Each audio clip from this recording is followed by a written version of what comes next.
Halo semua, welcome back to my channel. Jadi pada video kali ini kita akan melanjutkan video pembahasan sebelumnya, yakni kontrol PID pada motor DC dengan menggunakan Simulink di aplikasi MATLAB. Ini merupakan kelanjutan dari video sebelumnya, maka itu video ini adalah bagian kedua. Sebelumnya perkenalkan, nama saya Francisco Situngkir. Saya dari Universitas Diponegoro, jurusan Rekayasa Perancang Mekanik, Fakultas Kualifikasi dengan NIM 4004040224023 Saya dari kelas KS3D dan ini merupakan video pemenuhan tugas mata kuliah Teknik Kendali dan Otomasi.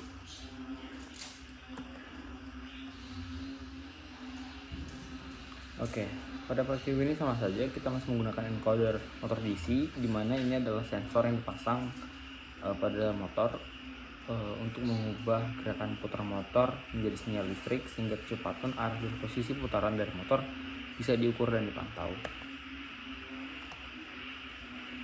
Nah, motor DC adalah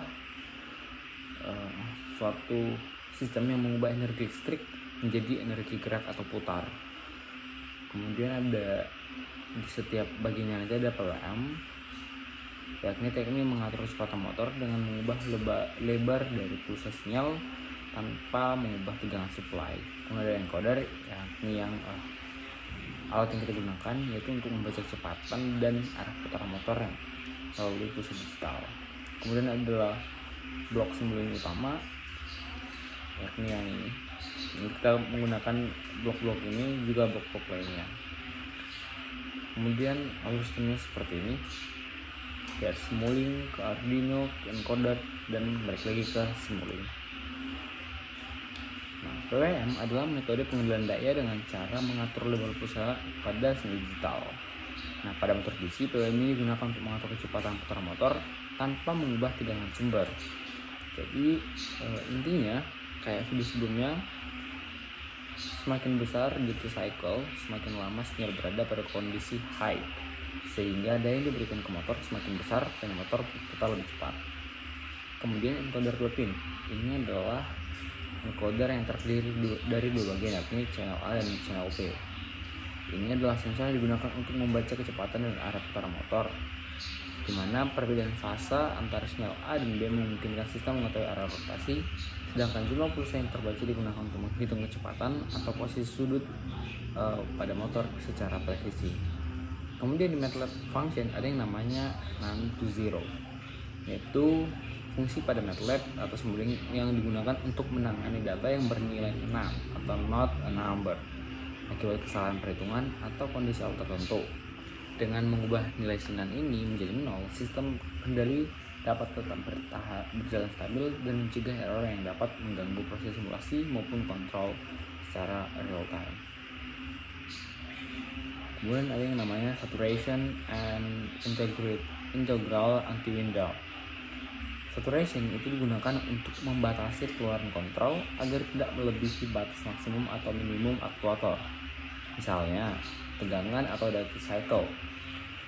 Kemudian integral, yakni integral anti-wind up, ini tuh berfungsi mencegah akumulasi berlebihan pada bagian integral PID ketika aktuator mengalami saturasi, sehingga respon sistem terhadap kinerja itu tetap stabil dan tidak terjadi overshoot yang besar saat kondisi kembali ke normal. Kemudian karena video ini membahas tentang PID, maka kita akan kembali lagi membahas sedikit tentang PID, yakni PID adalah metode kontrol yang menggabungkan 3 aksi pengendalian. Ada proporsional, yakni merespon kesalahan saat ini juga, integral mengoreksi kesalahan jangka panjang, dan derivatif meredam perubahan kesalahan yang terlalu cepat.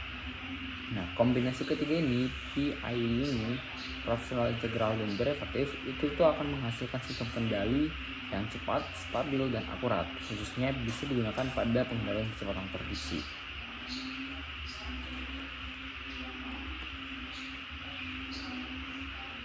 Nah, sekarang kita akan masuk ke job file pada video kali ini.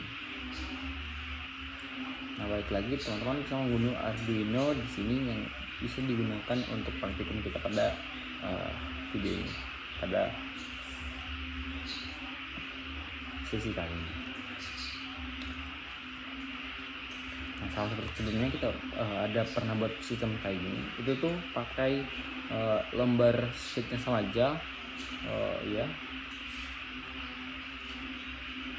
blank modulnya sama aja.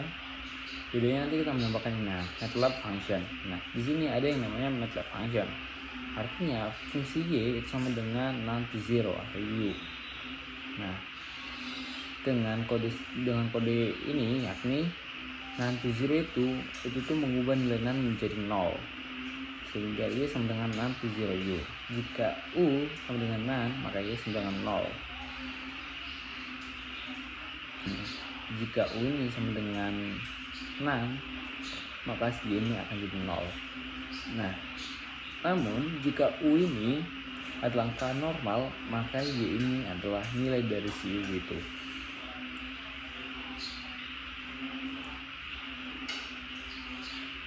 Nah, kayak gini, misal si y sama dengan 0 atau si y sama dengan u, kayak gitu. Nah, ini tuh bisa kita masukkan di MATLAB function untuk sistem kita.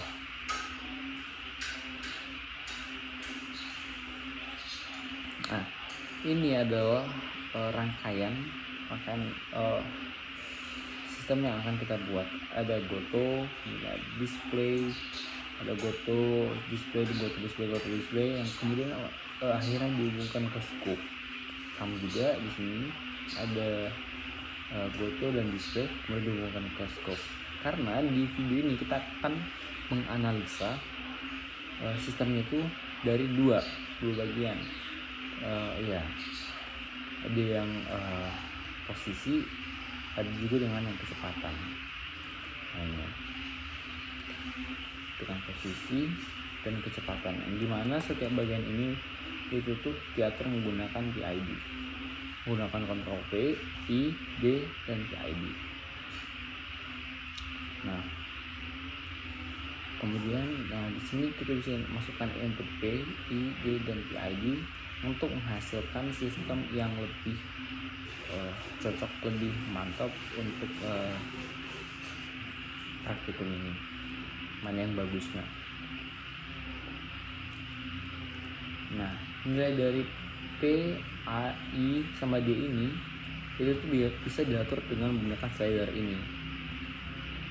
Misal kita perlu set punya itu di ini kira-kira 120, sehingga ada KP ini untuk mengatur proporsional, KI untuk integral, dan KD untuk derivatif. Nah, di sini bisa dilihat kalau misalnya si KP itu diatur 0,5, KI diatur jadi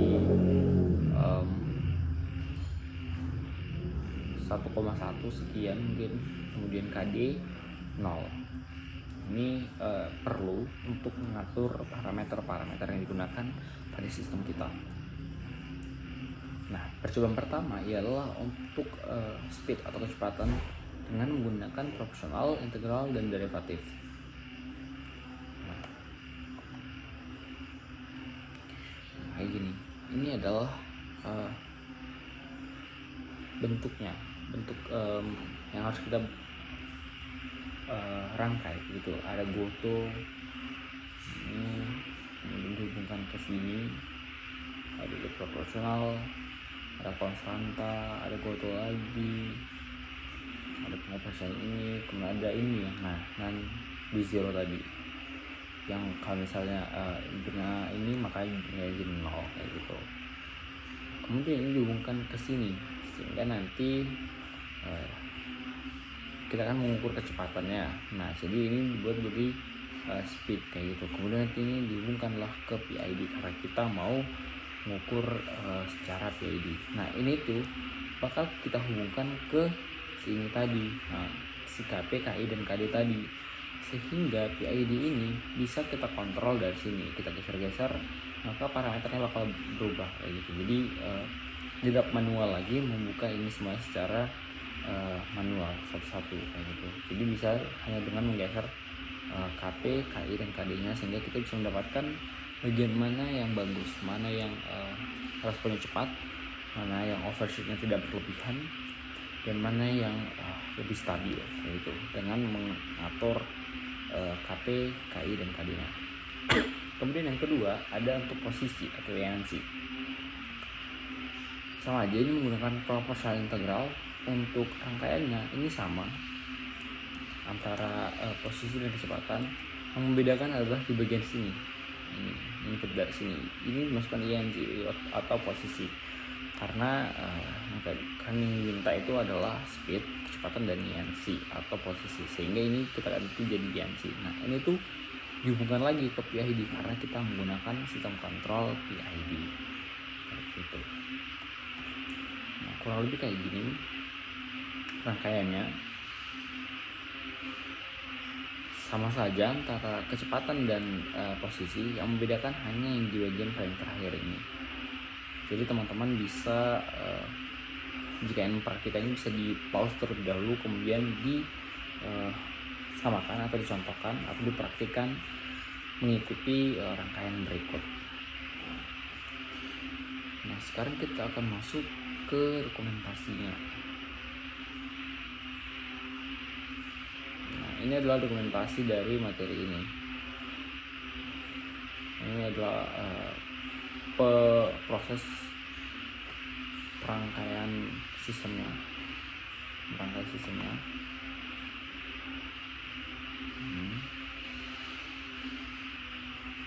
Nah, ini adalah grafik-grafiknya.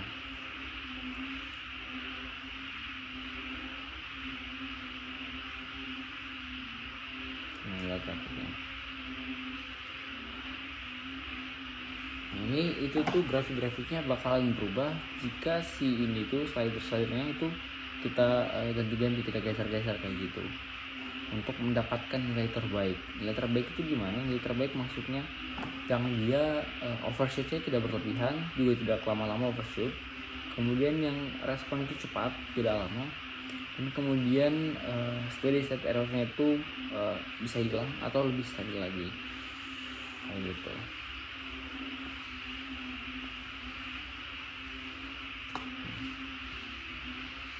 Ini ada dua, satu lagi.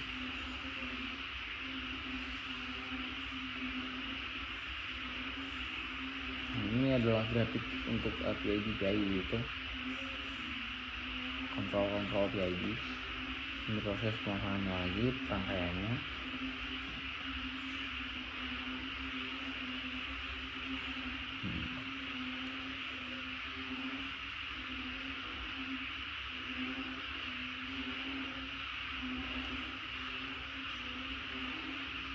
Ini adalah proses settings input blok-blok yang digunakan, yakni ada slider, ada Arduino tadi, kemudian ada goto sih yang paling penting, elemen paling penting untuk rangkaian ini.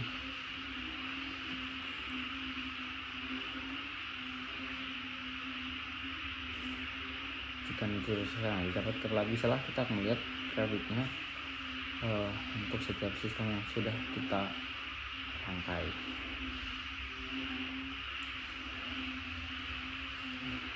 Gitu.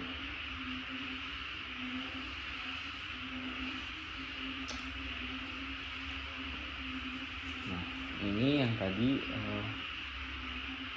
rangkaian untuk ngetes si sistemnya kalau mau di run. Jika tadi instalasinya ini udah selesai, maka kita buat yang ini.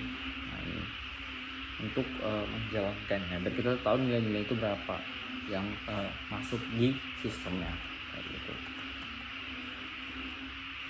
Oke, dan berikut merupakan dokumentasi pengerjaan dari praktikum kali ini.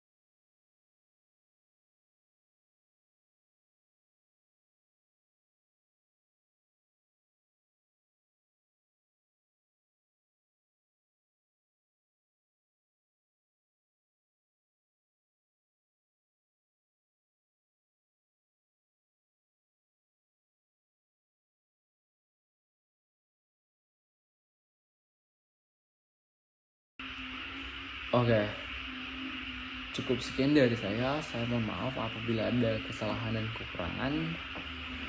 Saya mengucapkan terima kasih kepada teman-teman semua yang telah menyimak video ini. Maaf apabila masih banyak kekurangan, banyak kesalahan. Dan saya mengucapkan terima kasih kepada Pak Ropik sekali lagi karena telah memberikan tugas ini kepada kami. Karena dengan demikian kami bisa lebih memahami tentang sistem kontrol, di mana semakin hari kami mendapat tugas yang memang benar-benar pengaplikasian dari sistem kontrol itu kayak gimana, kemudian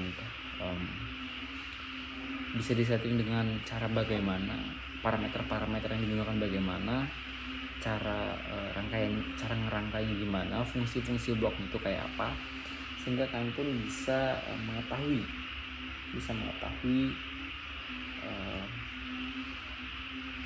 cara merangkai sistem kontrol pada suatu sistem gitu.